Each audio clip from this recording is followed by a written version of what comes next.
नमस्कार दोस्तों, मैं आकाश पांडे गाजीपुर से। इस समय मैं सैदपुर तहसील जहाँ के joint magistrate Shri Rameshwar Sudhakar sir हैं। इस समय गाजीपुर में बाढ़ के इतना प्रकोप है कि कई गांव उसमें प्रभावित हो चुके हैं। आइए जानते हैं कि सैदपुर तहसील एसडीएम साहब उसके लिए क्या क्या किए हैं, कितने गांवों को क्या राहत सामग्री गई है मेडिकल के। आइए जानते हैं। नमस्कार। जैसा आप सभी को ज्ञात है कि पिछले कुछ दिनों से बाढ़ का प्रकोप सैदपुर में भी है। तो यहाँ पे लगभग 26 गांव हैं ऐसे हैं जो प्रभावित है। उसमें कुछ गांव प्योरली कृषि से प्रभावित है, कृषि क्षेत्र प्रभावित है, और कुछ गांव ऐसे हैं जहाँ पे आबादी तथा कुछ गांवों में जो आने जाने का रास्ता होता है वो कट जाने से भी वो लोग प्रभावित हैं। मेनली हमारे यहाँ पे तेतारपुर, गौरी, गौराहट और पटना ये ऐसे गांव हैं जहाँ की अ, थोड़ी बहुत आबादी प्रभावित हो चुकी है। आज और कल भी हम गए थे निरीक्षण करने। प्रशासन की ओर से लोगों को जो राहत सामग्री होती है उसका वितरण किया जा रहा है। मेडिकल की जो कुछ भी समस्या आती है, दवाई का डिस्ट्रीब्यूशन भी हो, तो हमारी टीमें गांव में तैनात है। आज ही माननीय एमएलसी सर द्वारा राहत किट का वितरण किया गया था। लगभग 500 के करीब हमने राहत किट का वितरण किया है, जिसमें उत्तर प्रदेश सरकार द्वारा जो कुछ भी बेसिक चीज़ें होती हैं उसमें सम्मिलित है। और उसके बाद पशुओं के लिए भी जो भूसा होता है उसकी भी व्यवस्था कर दी गई है।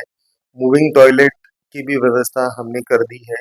और जहाँ पे लोगों की आने जाने की सुविधा नहीं है वहाँ पे लगभग हमारी 17 बोटें तैनात हैं। उसका भी हम डेली मॉनिटरिंग कर रहे हैं। एंड उसके बाद जिन लोगों को खाने पीने की भी समस्या होती है तो उसमें लगभग आज हमने 1200 लंच पैकेट और डिनर पैकेट डिस्ट्रीब्यूशन किया है, और ये अगले 2-3 दिन भी चलता रहेगा।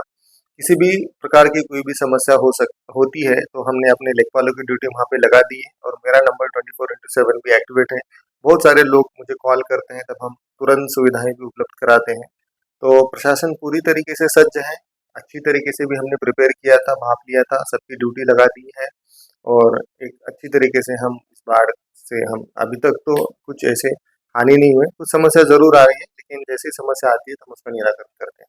अगर सर रात्रि में किसी भी गाँव वासी का बाढ़ में कोई प्रभावित है, अगर रात में वो कॉल करता है तो उसके लिए क्या सुविधाएं किया हो सर? अ, रात एक अच्छा सवाल है। रात के लिए तो मेरा तो नंबर एक्टिवेट होता ही है, और जो हमारे गाँव प्रभावित है उसमें हमने सचिव और लेखपालों को हमने कंपल्सरी रिटन ऑर्डर में जारी किया है कि आप लोगों को वहीं पे ठहरना है। तो हमारे जो लेखपाल और सचिव लोग हैं टीमें बना के वहीं पे तैनात हैं। और हमने पब्लिकली ये नंबर भी डिस्क्लोज किया है, लेखपाल, सचिव और जो प्रधान जी हैं उनका भी। तो उनके माध्यम से लोग डायरेक्टली इमीडिएटली रिस्पॉन्स देख सकते हैं, या फिर तहसीलदार है और मैं हूँ, इनका भी नंबर आपके पब्लिकली अवेलेबल, जैसे आप कॉल करके या आप फोटो वगैरह डाल के भी ये कर सकते हैं। कोई सर मीडिया के माध्यम से कोई ऐसा नंबर है जो आप शेयर करना चाहते हैं कि जो भी बाढ़ पीड़ित है इस नंबर पे कॉल करेगा तो तत्काल उसको सुविधा मुहैया कराया जा सके? जो मेरा पब्लिकली जो नंबर अवेलेबल है सीओजी वही है, और तहसीलदार साहब का एक नंबर, तो उसी के माध्यम से आप कॉल सकते हैं, कर सकते हैं। बहुत बहुत धन्यवाद सर।